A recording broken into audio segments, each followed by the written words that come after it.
morning. We are extremely pleased that you are here. It is good to come together for the purpose of co-creating. Do you agree? Yes.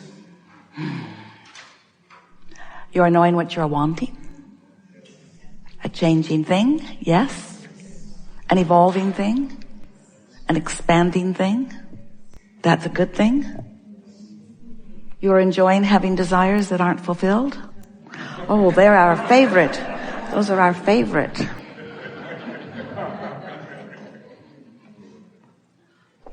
Well, what is a manifestation anyway? Something that you want.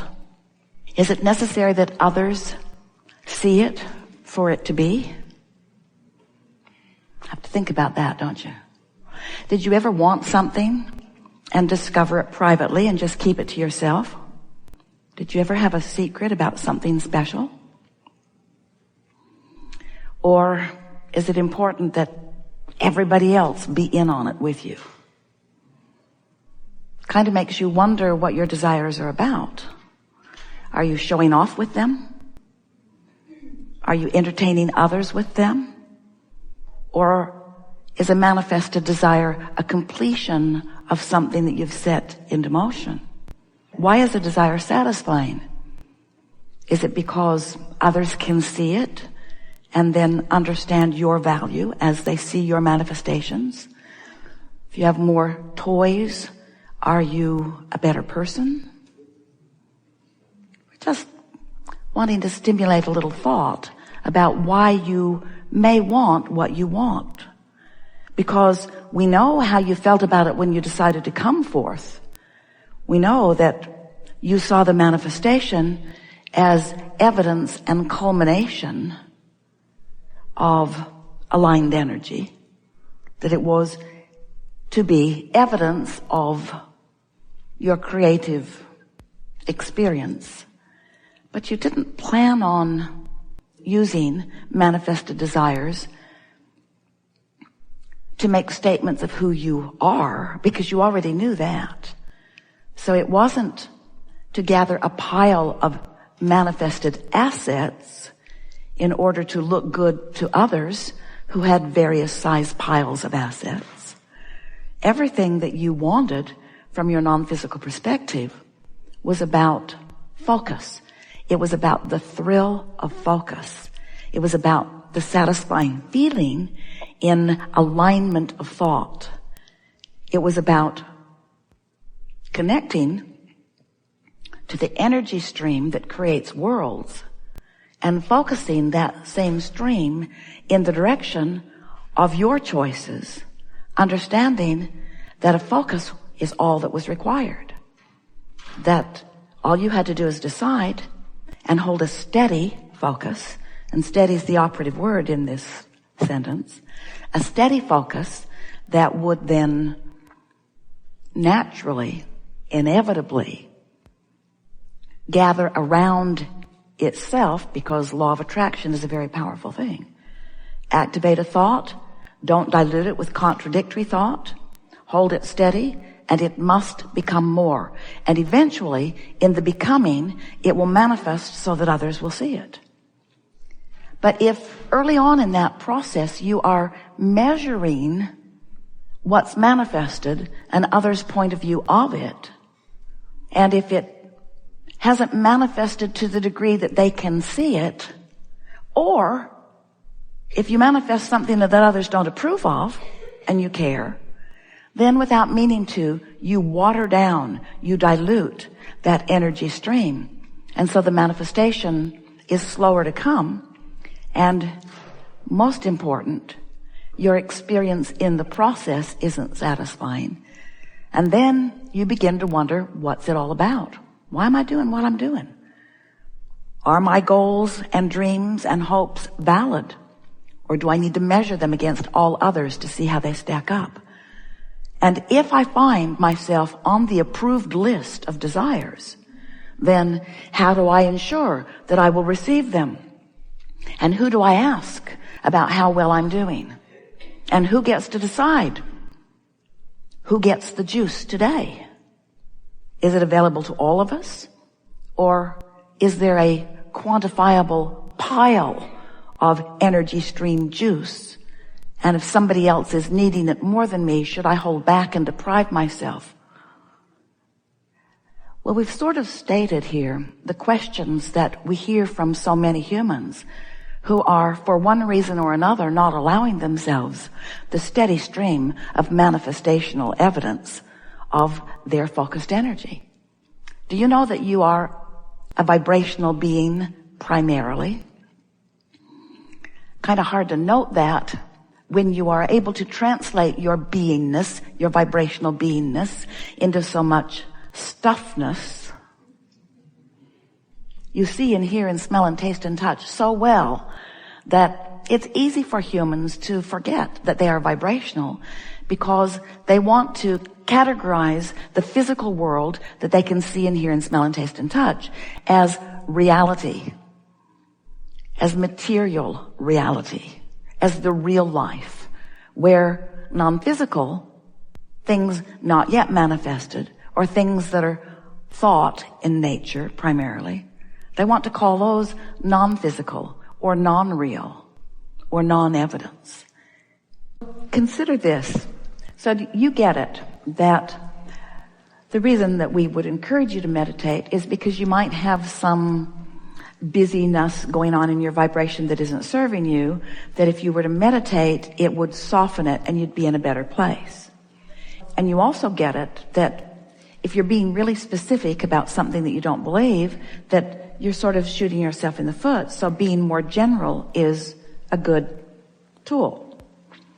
So you're also getting it that if you are chilled, if you are in alignment, meditation isn't a good idea because you're already there. Here's the gauge that we would apply and the question that we would ask of ourselves. If I'm tuned in, tapped in, turned on, then thinking about what I want is the best thing to do. If I'm out of whack, meditation is a better plan. Mm-hmm. If I'm holding my cork under the water, letting it go is the best idea. If it's bobbing on the surface, thinking about how fun it is a better idea. We're not encouraging you to meditate just for the sake of meditating. It's a tool to release resistance. And sometimes you don't have any resistance to release, so it is a chore that is unnecessary. And the reason you called it a chore is because parents are all the time giving you meaningless things to do. That you're not inspired to, that you don't want to do, that you don't have any momentum going for, so it feels like a chore. And why does it? Because you didn't want to do it, because there's no momentum going. We think it's wise. We don't want you to make chores out of our processes. We want you to use them as tools to improve your vibrational state of being. We would rather see you having a wonderful walk outside than meditating, because both are conducive to alignment. We would rather see you happy about something or appreciating something than meditating, because whether you're meditating or appreciating, there's still no resistance. So just move around in the knowledge that you've found and see what fits this moment and what fits this moment. Sometimes in a conversation, listening's the best thing. Sometimes in a conversation, saying something is better. In other words, there's no right or wrong. Just do your best to apply as much that you know as best you can. And most of all, don't beat up on yourself, because there's a sort of recurring theme in this conversation that goes something like, I should be doing better than I am. And that is what's slowing things down more than anything and making meditation feel like a chore. Also, we don't want you to meditate to fix something that's broken. We want you to meditate because it feels good to release resistance. We don't want you to meditate all the time, and we don't want you to work hard. We want you to take inspired action. We want the meditation to lead you to inspired action if it does. But if it isn't working, then take another tact and another tact. There are many ways. Listen to music, take a run, pet your cat, walk with your dog, call a friend. In other words, do anything and everything you can think of that will bring you into a place of feeling good until you discover which things work best for you. And then understand that the thing that is working best today may not be the thing that is working best tomorrow, but before you know it, you'll have this whole pile of things in your pocket, a bag of tricks, so to speak. That was one of the things about the 22 processes that we put in the back of the Ask and It Is Given book. They were written in an understanding that you are at different vibrational frequencies. You are at different relationships to the source within you. And sometimes one process works better than another. So you just have to figure out what works best for you right here and now. But we want this conversation to do its job, if words could teach, in the convincing you that there's not one process that's going to work for you every time, but that the desire that is at the heart of this is what really matters. I want to feel as good as I can feel now. Right now. I'm going to do the best I can to feel good now. And so if you don't feel like meditating, that's fine. But when you beat up on yourself for not meditating, that's not fine. So it's like, pick something. Meditate or don't. Take a walk or don't. Go with that person or don't. Go with that person or that person. Do this thing or do this thing. But whatever it is you are inclined toward, line up with it completely. Don't not meditate and then beat up on yourself. If you're going to meditate, give it your all. If you're going to go with that person, give it your all. Give whatever you're doing your undivided attention. Give it a chance to come into sync with the power that creates worlds. And if it doesn't, then make another choice. Until before you know it, you're going to feel really flexible and really free in the choices that you're making. Humans, you keep thinking that you've got all these things that you have to do, which deprive you of having the time to do the things that you really want to do. And that really is a flawed premise. That isn't true at all, because you know how you got all of those things on your list that you think you need to do? By sifting through contrast and putting them in the vortex. When you are tuned into this powerful energy, you never have the feeling that you have too much to do. You are empowered by the flow of it. If you could see yourselves as conduits or vessels through which this energy is flowing, and see the energy as flowing rather than getting balled up, that's what the feeling of overwhelmment is. It's energy that you've summoned that you're not allowing to flow. Because you say things like, I have too much to do. I don't have enough resources to do it. Somebody else has done something inappropriate and has made my list too long.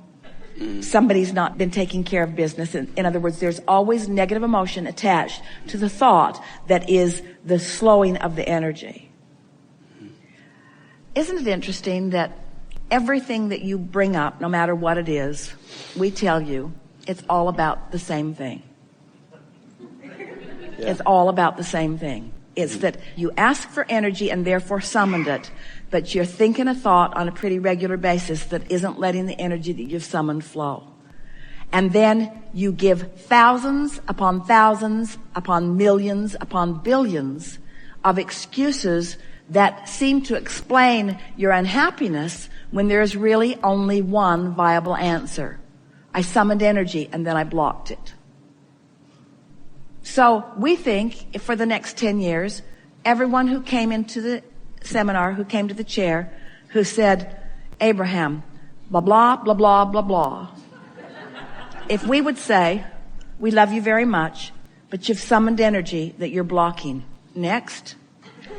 Abraham, blah, blah, blah, blah, blah, blah, blah, blah. And we would say, you've summoned energy that you're blocking. Abraham, blah, blah, we only have 15 more minutes. Blah, blah, blah, blah, blah, blah, blah, blah, blah, blah. You've summoned energy that you're blocking. And after a while, someone would say, how do I know that I've summoned energy that I'm blocking? And we would say, blah, blah, blah. No, we would say, because you feel negative emotion. Because if you hadn't summoned energy that you're blocking, you wouldn't feel any negative emotion. Well, how would I know that I've summoned energy that I'm not blocking? Well, you'd feel positive emotion. Is there anything else that you want to tell me, Abraham? No. That's it. That's the whole thing. Life causes you to summon, and if you don't block it, you'll have fun. Seems like there should be more. We know it seems like it, but there isn't. You can apply it endlessly. You can apply it to relationships. You can